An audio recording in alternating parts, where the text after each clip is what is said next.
I saw myself as the weakest person God ever created.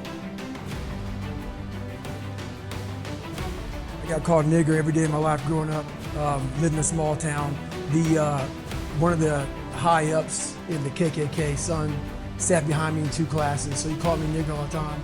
Got my first car, they spray painted nigger, we're gonna kill you on it. And I was weighing like 297 pounds. So I was just an insecure, scared kid. But the best thing that happened to me, no one helped me. I wasn't gonna be a punk kid all my life. So the only way I could turn it around was to suffer. I had to build calluses in my brain the same way I built calluses on my hands. So I broke the Guinness Book of World Records for pull-ups a long time ago, but I failed at it twice. And I did 67,000 pull-ups in trying to break this record. So to do 4,030 pull-ups, I had to do 67,000 for training for that. Wow. And so what I realized is for me to become the man I wanted to become, I saw myself as the weakest person God ever created. But I never blamed God for anything he did to me. So I wanted to change that to be the hardest man ever created. Am I that? I don't know, but you had to have a goal. And my goal when I was sitting there, not going to school, being bullied, having no self-esteem, my goal was the only person that's gonna turn this person around is me. I was so driven, and I'm not gonna say motivated because motivation's crap.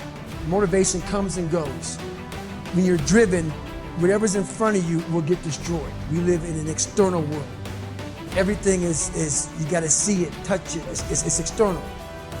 If you can for the rest of your life live inside of yourself, stop listening to people who are calling you fat, gay, transsexual, nigger. Everything that is makes no sense. All these insecure people putting their insecurities on you, you gotta flush it out. You gotta just be whoever the hell God or whoever the hell you believe in. If you believe in nothing but yourself, I don't care what it is. You gotta take everything and throw it away. You have to believe in one thing, and that is yourself.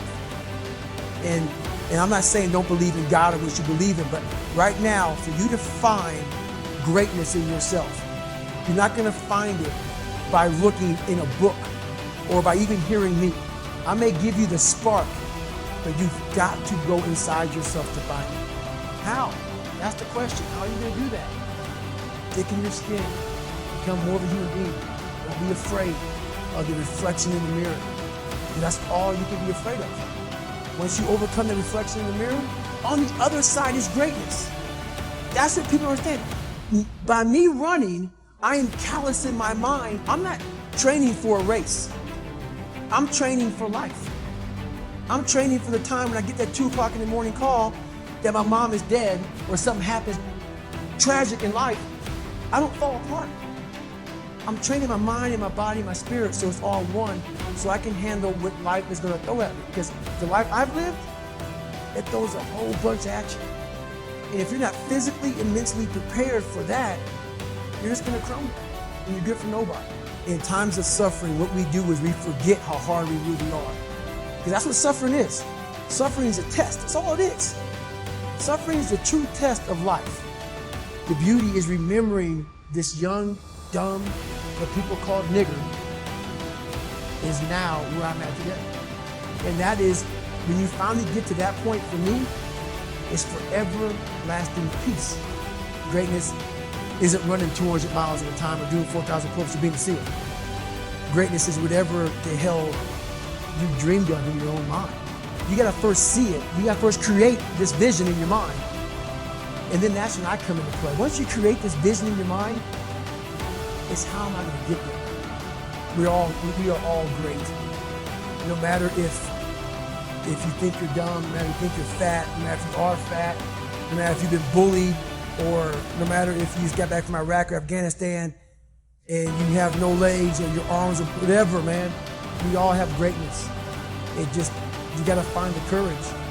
You gotta find the courage to put your Bose headphones on and silence the noise out of this world and to find it that sets you apart from everybody else. And that's what it's all about.